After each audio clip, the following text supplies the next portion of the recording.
everyone and welcome back to our YouTube channel Sebi Forensics. So friends, आज हम बात करने वाले हैं फोरेंसिक टॉक्सिकोलॉजी के 9th पार्ट पर एंड ये वाला टॉपिक बहुत ही ज़्यादा आपके लिए इंपॉर्टेंट होने वाला है क्योंकि आज हम बात करने वाले हैं पॉइजन्स के क्लासिफिकेशन पर एंड यहाँ से बहुत सारे क्वेश्चंस आपके बन सकते हैं। ठीक है, सो यहाँ पर हम बात करेंगे बेसिकली जो पॉइजन का क्लासिफिकेशन होता है उसको हम दो तरह से क्लासीफाई कर सकते हैं। एक होता है आपका जितने भी पॉइजन्स होते हैं उनके केमिकल नेचर के बेसिस पर क्लासिफिकेशन, दूसरा होता है उनका जो फिजियोलॉजिकल एक्शन होता है पॉइजन्स का उनके बेसिस पर क्लासिफिकेशन। तो आज वाली वीडियो में हम बात करेंगे जो पॉइजन्स के केमिकल नेचर होते हैं उनके अकॉर्डिंग हम किस तरह से क्लासीफाई करते हैं। इसके बाद में जो नेक्स्ट वीडियो आएगा तो वहाँ पर हम बात करेंगे जो पॉइजन्स होते हैं उनके जो फिजियोलॉजिकल एक्शन होते हैं उनके बेसिस पर हम किस तरह से क्लासीफाई करते हैं। ठीक है, सो ये दोनों ही वीडियो जो क्लासिफिकेशन के होंगे ये आपके नेट के एग्जाम पॉइंट ऑफ व्यू से बहुत ज़्यादा इंपॉर्टेंट होने वाले हैं क्योंकि यहाँ पर जो कुछ हम डिस्कस करेंगे वहाँ से डायरेक्टली आपके एग्जाम में क्वेश्चन बन सकता है। ठीक है, तो जल्दी से स्टार्ट कर लेते हैं एंड उससे पहले एक रिक्वेस्ट है कि इसको प्लीज़ शेयर कर दीजिएगा ताकि सभी तक ये वीडियो पहुंच जाए। ठीक है, एंड अभी हम स्टार्ट कर लेते हैं एंड यहाँ पर आप देख सकते हैं पॉइजन का पूरा ये आपके सामने चार्ट है। यहाँ से जो आपके केमिकल नेचर होता है पॉइजन का उसके बेसिस पर क्लासिफिकेशन आपको बहुत अच्छे से समझ में आने वाला है। बेसिकली यहाँ पर जो क्लासिफिकेशन है ये आपका चार्ट के फॉर्मेट में है एंड इसी में आपको सब कुछ समझना है। ठीक है, तो जो आपका पॉइजन होता है उसको बेसिक अगर सबसे बेसिक स्ट्रक्चर बोलें तो वो होता है आपका ऑर्गेनिक एंड इनऑर्गेनिक, इन दो में क्लासीफाई करते हैं आपके पॉइजन्स को। ठीक है, अभी जो आपके इनऑर्गेनिक होते हैं जो आपके ऑर्गेनिक पॉइजन्स होते हैं इनको भी अलग अलग क्लासेस में क्लासीफाई किया जाता है। तो यहाँ पर सबसे पहले अगर हम ऑर्गेनिक के क्लासिफिकेशन की बात करें तो ऑर्गेनिक जो होता है उसमें सबसे पहले आता है आपके ड्रग्स, देन है आपका इंसेक्टिसाइड्स, उसके बाद में आते हैं आपके ऑर्गेनिक सॉल्वेंट्स के बाद में आते हैं आपके वेजिटेबल पॉइजन्स के बाद में है आपके एनिमल पॉइजन्स एंड लास्ट में है आपके अदर्स। ठीक है, अदर्स में कुछ आपके अलग अलग तरह के पॉइजन्स आते हैं जो किसी भी पर्टिकुलर क्लास में आपके आते नहीं हैं। ठीक है, इसके बाद में अगर हम सबसे पहले यहाँ पर ड्रग्स की बात कर लें तो ड्रग्स जो होते हैं उनको भी अलग अलग तरह से क्लासीफाई किया जाता है जिसमें सबसे पहले आते हैं आपके ओपिएट्स, इसके बाद में है आपके हेल्यूसिनेटरी ड्रग्स, देन डिप्रेसेंट ड्रग्स, उसके बाद में stimulatory drugs, antibiotic and anti tuberculosis. ठीक है, तो यहाँ पर आपके अगर हम बात करें ओपिएट्स की तो जो आपके ओपिएट्स होते हैं उनका भी फर्दर क्लासिफिकेशन होता है जिसमें सबसे पहले आते हैं आपके जो नेचुरल ओपिएट्स होते हैं, मतलब कि जो आपका ओपियम प्लांट होता है, जो ओपियम होता है, जो आपका पेपेवर सोम्निफेरम जो प्लांट होता है उससे जो प्रोडक्ट निकलता है ओपियम, वो सारे के सारे आपके नेचुरल ओपिएट्स में आते हैं। और उसके अलावा जो ओपियम के उसके एल्केलॉइड्स होते हैं अलग अलग तरह के, वो सारे के सारे भी आपके ओपिएट्स के नेचुरल वाले में आते हैं। ठीक है, अभी जो आपके एल्केलॉइड्स कौन कौन से होते हैं उनके बारे में हम फर्दर डिस्कस करेंगे जब इनको हम अलग अलग से एक एक करके हर एक पॉइजन के बारे में डिस्कस करेंगे। ठीक है, इसके बाद में सेकेंड आता है आपका सेमी सिंथेटिक ओपिएट्स। ठीक है, ओपिएट्स पहले हैं आपके नेचुरल ओपिएट्स, सेकेंड है आपके सेमी सिंथेटिक ओपिएट्स, इसके बाद में आते हैं आपके सिंथेटिक ओपिएट्स। ठीक है, तो ये जो आपके ओपिएट्स होते हैं इनको तीन तरह से क्लासीफाई करते हैं। आई होप आपको समझ में आ रहा होगा। बेसिकली जो चार्ट है थोड़ा सा कंजस्टेड है लेकिन ये मैं अगर आपको अलग अलग करके बता दी तो शायद आपको चीज़ें समझ में नहीं आ पाती, इसी वजह से मुझको ये सारा का सारा एक में करना पड़ा है। आप थोड़ा सा यहाँ पर कंसंट्रेट करिएगा तो चीज़ें आपको अच्छे से समझ में आने लगेंगी। ठीक है, तो यहाँ पर क्या है जो आपके ओपिएट्स होते हैं इनको तीन में क्लासीफाई करते हैं, natural opiate, semi synthetic opiate and synthetic opiate. Natural में आते हैं आपके जो ओपियम होते हैं और उसके जो एल्कलॉइड्स होते हैं वो सारे के सारे। सेकेंड जो आपके सेमी सिंथेटिक ओपिएट्स होते हैं वहाँ पर आते हैं आपके हेरोइन, मॉर्फिन एंड हाइड्रोमॉर्फिन। ठीक है, तो ये सारे के सारे आपके सेमी सिंथेटिक होते हैं। एंड अगर हम बात करें सिंथेटिक ओपिएट्स की तो ये होते हैं आपके मेथाडोन। ठीक है, तो ये जो आपके एग्जाम्पल्स हैं ये डायरेक्टली आपके एग्जाम में क्वेश्चन आ जाता है कि आपके सामने चार ऑप्शंस देंगे एंड उसमें से पूछ लेंगे कि आपका इसमें से सेमी सिंथेटिक ओपिएट कौन है या फिर इसमें से सिंथेटिक ओपिएट कौन है। तो इस तरह से आपके एग्जाम में क्वेश्चन बनता है। तो इसी वजह से यहाँ से आपको हर एक चीज़ के बारे में बहुत अच्छे से पता होना चाहिए कि बेसिकली आपके नेचुरल ओपिएट्स कौन से होते हैं, सारे के सारे ओपियम और उसके जो भी एल्केलॉइड्स होते हैं। उसके अलावा जो सेमी सिंथेटिक ओपिएट्स होते हैं वो आपके होते हैं heroine, morphine and hydromorphone and जो आपके सिंथेटिक ओपिएट होते हैं वो होते हैं आपके मेथाडोन। ठीक है, इसके बाद में नेक्स्ट अगर हम बात करें तो आपका आ जाता है हेल्यूसिनेटरी का मतलब होता है जो हेल्यूसिनेशन कॉज करते हैं, जो भ्रम की स्थिति पैदा करते हैं, जो आपको डायलेमा में डालते हैं। जिसकी वजह से आपको चीज़ें क्लियरली समझ में नहीं आ रही होती हैं, ठीक है। तो वो होते हैं आपके हेल्यूसिनेटरी ड्रग्स, और इसके एग्जांपल की बात करें तो ये होता है आपका LSD। इसके बाद में जो आपके नेक्स्ट है वो है आपके डिप्रेसेंट। तो डिप्रेसेंट का मतलब क्या होता है, जो आपके माइंड की एक्टिविटी होती है, जो भी आप दिमाग में सोच रहे होते हैं, अपनी जो भी मेंटल पावर होती है, वो सारी की सारी चीज़ों को वो डिप्रेस कर देते हैं। मतलब आपकी जो सोचने की कैपेबिलिटी होती है, समझने की कैपेबिलिटी होती है, वो सारी की सारी चीज़ों को वो डिप्रेस कर देते हैं। तो इसी वजह से इनके नाम से आप समझ सकते हैं डिप्रेसेंट्स, ठीक है। ये जो आपके डिप्रेसेंट्स होते हैं, इनको भी हम दो तरह से क्लासीफाई करते हैं। डिप्रेसेंट में पहला तो आता है आपका बारबिटूरेट्स, सेकंड आते हैं आपके अदर्स। अगर हम यहाँ पर बारबिटूरेट्स की बात करें तो यहाँ पर आपके अलग अलग तरह के बारबिटूरेट्स होते हैं, जैसे कि फिनोबार्बिटोन, हेप्टोबार्बिटोन, ये आपके बारबिटूरेट भी आप कह सकते हैं, दोनों आपकी एक ही चीज़ होती हैं।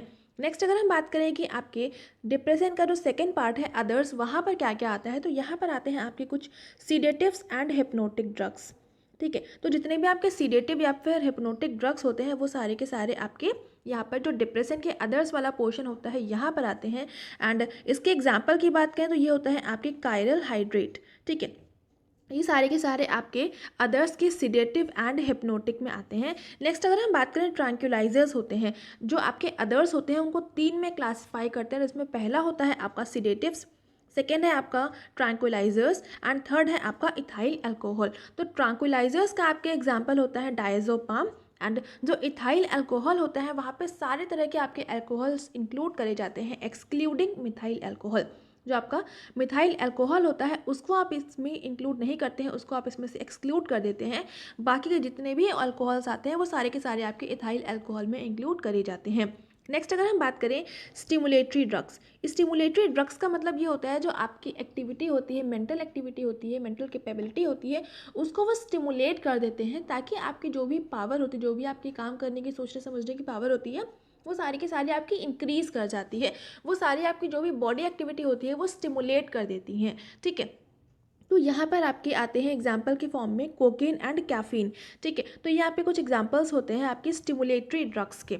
नेक्स्ट अगर हम बात करें एंटीबायोटिक्स, जो कि आपके ड्रग के ही अंदर आते हैं, तो एंटीबायोटिक्स में क्या होते हैं आपके दो तरह के ये भी होते हैं। एक होते हैं आपके बैक्टीरियोस्टेट एंड सेकेंड होते हैं आपके बैक्टीरियोसीडल, ठीक है। बैक्टीरियोसीडल का मतलब है जो बैक्टीरिया को किल कर देते हैं, तो उनको हम बोलते हैं सीडल।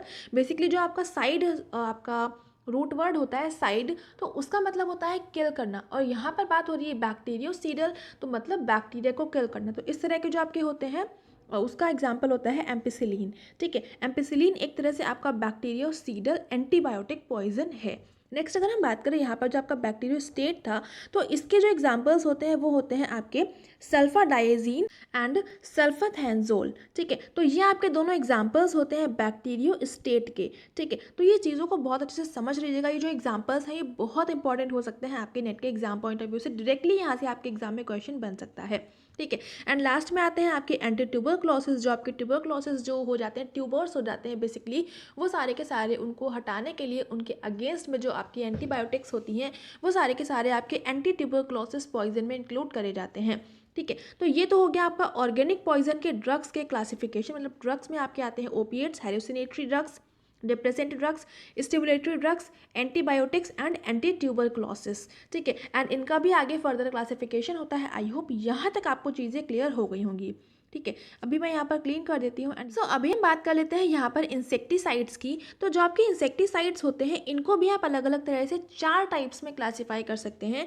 जिसमें सबसे पहला आता है आपका ऑर्गेनोफॉस्फोरस इंसेक्टिसाइड, सेकेंड है आपके ऑर्गेनोक्लोरो इंसेक्टिसाइड्स, थर्ड है आपके कार्बामेट इंसेक्टिसाइड्स, एंड लास्ट में आता है आपका क्लोरोफिनॉक्सी इंसेक्टिसाइड्स, ठीक है। तो यहाँ पर अगर हम बात करें जो आपके ऑर्गेनोफॉस्फोरस इंसेक्टिसाइड्स होते हैं उसके एग्जाम्पल की, तो एक होता है आपका पैराथियन एंड नेक्स्ट होता है आपका मेलाथियन, ठीक है। तो ये दोनों के दोनों आपके एग्जाम्पल्स होते हैं ऑर्गेनोफॉस्फोरस इंसेक्टिसाइड्स के।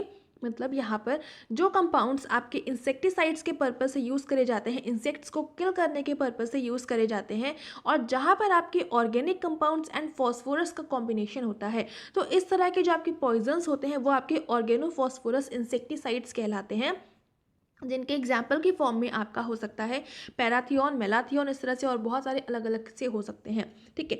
इसके बाद में नेक्स्ट अगर हम बात करें ऑर्गेनोक्लोरो इंसेक्टिसाइड्स की, तो जो आपके ऑर्गेनोक्लोरो इंसेक्टिसाइड्स होते हैं इसका मतलब ये है कि जहाँ पर ऑर्गेनिक कंपाउंड्स हो और साथ में वहाँ पर क्लोरीन जो होती है, उन दोनों का कॉम्बिनेशन से जो प्रोडक्ट बनता है, जिसका यूज़ इंसेक्ट्स को किल करने के पर्पज़ से किया जाता है, जिसकी वजह से आप किसी भी इंसेक्ट को किल कर सकते हैं, वो सारे के सारे आपके ऑर्गेनो क्लोरो इंसेक्टिसाइड्स कहलाते हैं। इस तरह के जो आपके एग्जाम्पल होते हैं वो होता है आपका DDT, या फिर नेक्स्ट हो सकता है आपका BHC। ठीक है, BHC आपके और DDT ये दोनों के दोनों आपके ऑर्गेनो क्लोरो इंसेक्टिसाइड्स के एग्जाम्पल होते हैं। नेक्स्ट अगर हम बात करें कार्बामेट की, तो कार्बामेट इंसेक्टिसाइड्स जो होते हैं, जहाँ पर आपकी कार्बीन्स जो होती हैं, कार्बन से रिलेटेड जितने भी आपके कंपाउंड्स होते हैं जिसका यूज़ आपके इंसेक्ट्स को किल करने के पर्पज़ से यूज़ करा जाता है, और उनका जो आपका केमिकल स्ट्रक्चर होता है उसमें कार्बन्स का यूज़ होता है, तो उन सारे के सारे कंपाउंड्स को हम बोलते हैं, उन सारे के सारे पॉइजन्स को हम बोलते हैं कार्बामेट इंसेक्टिसाइड्स। इसके अगर हम एग्जाम्पल की बात करें तो वो हो सकते हैं आपके कार्बनिल या फिर बेगॉन। ठीक है, तो ये आपके दो अलग अलग से एग्जाम्पल्स हैं, इसके अलावा और बहुत से होते हैं। तो जब हम इनको फर्दर पूरा डीप में पढ़ेंगे, हर एक पॉइंट को, हर एक एग्जाम्पल जो भी आपके सामने लिखे हुए हैं उन सभी के बारे में, तो हम पूरा डिटेल में हर एक चीज़ को अच्छे से समझेंगे। ठीक है, नेक्स्ट होते हैं आपके क्लोरोफिनॉक्सी, जहाँ पर आपके फिनॉल कंपाउंड्स जो होते हैं उसका यूज़ क्लोरीन के साथ में किया जाता है, और वो सारे के सारे आपके इंसेक्टिसाइड्स के जैसे यूज़ होते हैं, तो उनको हम बोलते हैं क्लोरोफिनॉक्सी इंसेक्टिसाइड्स। ठीक है, तो ये तो हो गया आपका इंसेक्टिसाइड्स के बारे में। इसके बारे में नेक्स्ट हम बात कर लेते हैं ऑर्गेनिक सॉल्वेंट्स। जो आपके ऑर्गेनिक सॉल्वेंट्स होते हैं, मतलब कि जो आपके ऑर्गेनिक कंपाउंड्स होते हैं और सॉल्वेंट्स की तरह यूज़ करे जाते हैं, तो इसकी तरह से हो सकता है आपका पेट्रोल या फिर क्लोरोफॉर्म। ठीक है, ये दोनों के दोनों आपके ऑर्गेनिक सॉल्वेंट्स कहलाते हैं। नेक्स्ट, जो आपके वेजिटेबल पॉइजन्स होते हैं, मतलब कि जो आपके प्लांट से आपको पॉइजन मिलता है और उसकी वजह से, मतलब उसका यूज़ एक तरह से वो पॉइजन की तरह ही होता है, तो वो सारे के सारे आपके वेजिटेबल पॉइजन्स कहलाते हैं। तो यहाँ पर आपके सामने कुछ एग्जांपल हैं, जैसे कि आप धतूरा ले सकते हैं, या फिर ओलिएंडर है, नक्स वोमिका है, कैनाबिस है, कैलाट्रोपिस है, तो ये सारे के सारे आपके वेजिटेबल पॉइजन्स होते हैं। नेक्स्ट अगर हम बात करें एनिमल पॉइजन्स की, तो यहाँ पर जितने भी पॉइजन्स आपके एनिमल का प्रोडक्ट होते हैं, एनिमल से आपको मिलते हैं, वो सारे के सारे एनिमल पॉइजन्स होते हैं। जैसे कि जो स्नेक वेनम है, स्कॉर्पियो के अंदर जो आपका पॉइजन प्रेजेंट होता है, या फिर जो बुलेट आंट होती है इसके अंदर जो पॉइजन होता है, तो ये सारा का सारा आपका एनिमल पॉइजन में इंक्लूड किया जाता है, क्योंकि ये जो पॉइजन होते हैं ये एनिमल के अंदर अवेलेबल होता है। ठीक है, इसके अलावा अगर हम अदर्स की बात करें, जो आपके अलग तरह के कुछ होते हैं, तो ये सारे के सारी जो वॉर गैसेस होती हैं, जितनी भी आपकी वॉर गैसेस होती हैं, वॉर गैसेस जो पॉइजन होते हैं एक तरह के, तो वो सारे के सारे आपके ऑर्गेनिक के अदर्स में क्लासीफाई होते हैं। जिसमें अगर हम एग्जाम्पल की बात करें, तो एग्जाम्पल है आपका BBC, जिसकी फुल फॉर्म होती है ब्रोमोबेंजीन साइनाइड। ठीक है, तो ये होता है आपका BBC, एंड इसकी फुल फॉर्म बहुत इंपॉर्टेंट है। एंड जितने भी यहाँ पर आपके सामने एग्जाम्पल लिखे हुए हैं, ये सारे के सारे एग्जाम्पल्स आपके बहुत ही ज़्यादा इंपॉर्टेंट है, क्योंकि यहाँ से डायरेक्टली आपके सामने क्वेश्चन बनेगा कि ये कौन सा पॉइजन होता है, वो कौन सा पॉइजन होता है, इनमें से कौन सा इंसेक्टिसाइड्स होते हैं, इनमें से कौन से आपके सेमी सिंथेटिक ओपिएट्स होते हैं, तो वो डायरेक्टली आपके सामने क्वेश्चन बनेगा, और आपको नहीं पता होगा तो आपका वहाँ से मार्क्स नहीं आ पाएंगे। ठीक है, तो इसी वजह से ये पूरा का पूरा चार्ट आपके लिए बहुत ज़्यादा इंपॉर्टेंट होने वाला है। ठीक है, इसके बाद में ये तो हो गया आपका ऑर्गेनिक पॉइजन का पूरी तरह से क्लासिफिकेशन। आई होप यहाँ तक आपको पूरी चीज़ें अच्छे से क्लियर हो गई होंगी। ठीक है, तो यहाँ पर आप इसको, अगर अभी भी आपको चीज़ें समझ में नहीं आ रही, आप यहाँ से देख सकते हैं कि यहाँ से लेकर के ये जो इधर का पूरा पोर्शन है, इधर वाला, ये सारा का सारा आपका ऑर्गेनिक पॉइजन के अंदर आता है। ठीक है, ये सारा का सारा आपका ऑर्गेनिक पॉइजन का है, एंड जो आपके इनऑर्गेनिक पॉइजन का है वो आपका इधर वाला पोर्शन है जो इधर का बच रहा है। ठीक है, तो अभी हम बात कर लेते हैं जो आपके इनऑर्गेनिक पॉइजन्स होते हैं उनके बारे में। सो यहाँ पर अगर हम बात करें इनऑर्गेनिक पॉइजन्स की, तो यहाँ पर आप देख सकते हैं जो इनऑर्गेनिक पॉइजन्स होते हैं इनको इस तरह से क्लासीफाई करते हैं, जिसमें सबसे पहले आते हैं आपके मेटेलिक पॉइजन्स, सेकेंड आते हैं आपके नॉन मेटेलिक पॉइजन्स, देन आते हैं आपके एसिड एंड एल्कली वाले पॉइजन्स जो भी होते हैं, देन आते हैं आपके मैकेनिकल पॉइजन्स, एंड लास्ट में आते हैं आपके अदर टाइप के पॉइजन्स। ठीक है, तो यहाँ पर क्या है, अगर हम बात करें मेटेलिक पॉइजन्स की, तो वो सारे के सारे पॉइजन्स जो मेटल होते हैं, एक तरह से मेटल के जो पॉइजन्स होते हैं वो आपके मेटेलिक पॉइजन्स कहलाते हैं। जैसे कि आपका लेड है, बिस्मिथ है, एंटीमनी है, तो ये सारे के सारे आपके मेटेलिक पॉइजन्स हो गए। नॉन मेटेलिक की बात करें तो जो आपके केमिकल हैं आपके, लेकिन वो मेटल नहीं है, ठीक है, तो वो आपके नॉन मेटेलिक पॉइजन्स कहलाते हैं। यहाँ पर एग्जाम्पल की बात करें तो वो है आपका पोटेशियम साइनाइड या फिर NaCN, that is sodium cyanide. ठीक है, इसके बाद में एसिड एंड एल्केली की बात करें, जहाँ पर एसिड्स होते हैं, जो एल्केली कंपाउंड्स होते हैं, तो उनकी बात करें तो यहाँ पर आता है आपका लैक्टिक एसिड, H2SO4 जिसको हम सल्फ्यूरिक एसिड भी कहते हैं, एंड HCl जिसको हम हाइड्रोक्लोरिक एसिड भी कहते हैं। तो ये सारे के सारे आपके कुछ एसिड एंड एल्केली के एग्जाम्पल्स हैं। ठीक है, नेक्स्ट अगर हम बात करें मैकेनिकल पॉइजन की, तो जो मैकेनिकल पॉइजन्स होता है बेसिकली, यहाँ पर आपके सामने एग्जाम्पल नहीं लिखा हुआ है, लेकिन यहाँ पर जो आपके ग्लास होता है, ग्लास जो आपका पाउडर्ड फॉर्म में होता है, बहुत ही ज़्यादा माइन्यूट होता है, बहुत पाउडर्ड फॉर्म में होता है, तो वो आपका मैकेनिकल पॉइजन हो जाता है। मतलब कि जो आपके जितने भी तरह के पॉइजन्स हैं, जो आपके मैकेनिकल पॉइजन्स हैं, बेसिकली वो कोई ना कोई कंपाउंड होता है आपका, एक तरह के अलग अलग तरह के जो सब्सटेंस होते हैं, जैसे कि बहुत ही माइन्यूट चॉप्ड हेयर हो सकते हैं, या फिर जो आपकी डायमंड की डस्ट होती है, तो ये सारा का सारा जो होता है आपका मैकेनिकल पॉइजन में आता है। ठीक है, तो ये हो गया आपके मैकेनिकल पॉइजन के एग्जांपल। एंड नेक्स्ट अगर हम बात करें जो आपके लास्ट है इनऑर्गेनिक पॉइजन का, तो वो होते हैं आपके अदर टाइप्स। अदर में क्या होता है, आपकी जो पॉइजनस गैसेस होती हैं, या फिर जो आपका कार्बन मोनोऑक्साइड है, कार्बन डाइऑक्साइड है, हाइड्रोजन डाइसल्फाइड है, तो ये आपके अदर टाइप्स में आते हैं, जो इनमें से कहीं भी क्लासीफाई नहीं हो पाते हैं, उनको हम अलग से क्लासीफाई कर देते हैं। ठीक है, इसके अलावा यहाँ पर जो हमने ऑर्गेनिक के अदर्स में क्लासिफिकेशन पढ़ा था, तो यहाँ पर आपकी एक एग्जाम्पल और होता है, और वो होता है आपका क्लोरो ऑटोफिनॉन। ठीक है, क्लोरो ऑटोफिनॉन जो होता है, ये इसका एक और एग्जाम्पल होता है आपके अदर्स वाले का, जहाँ पर आपकी वॉर गैसेज आती हैं। यहाँ पर एक और होता है क्लोरो ऑटोफिनॉन। तो ये इसका एक एडिशनल एग्जाम्पल था जो मैंने आपको बता दिया। आई होप यहाँ तक चीज़ें आपको बहुत अच्छे से क्लियर हो गई होंगी।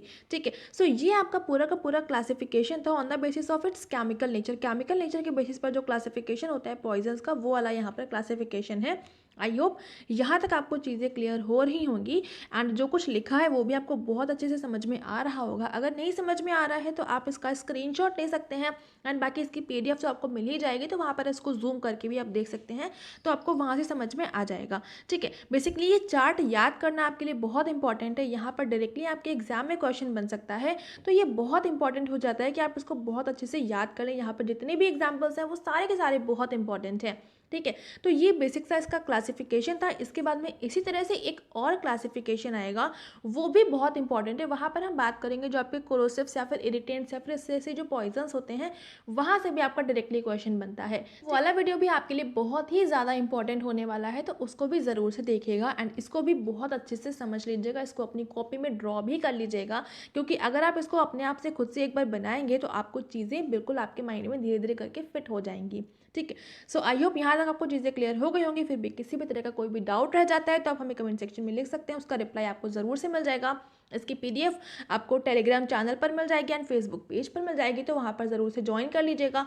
इसी वीडियो का डिस्क्रिप्शन में आपको लिंक मिल जाएगा दोनों ही चीज़ों का, तो आप डायरेक्टली वहाँ से टेलीग्राम एंड फेसबुक को ज्वाइन कर सकते हैं। एंड अगर आपको ये वीडियो पसंद आ रहा है तो इसको लाइक करना बिल्कुल भी नहीं भूलिएगा। लाइक ज़्यादा से ज़्यादा कर दीजिएगा, शेयर भी कर दीजिएगा अपने सारे के सारे फ्रेंड्स के साथ में। चैनल पर नए हैं तो चैनल को सब्सक्राइब ज़रूर से कर लेंगे, बेल आइकन प्रेस कर लेंगे for daily updates. And thank you so much for watching me here.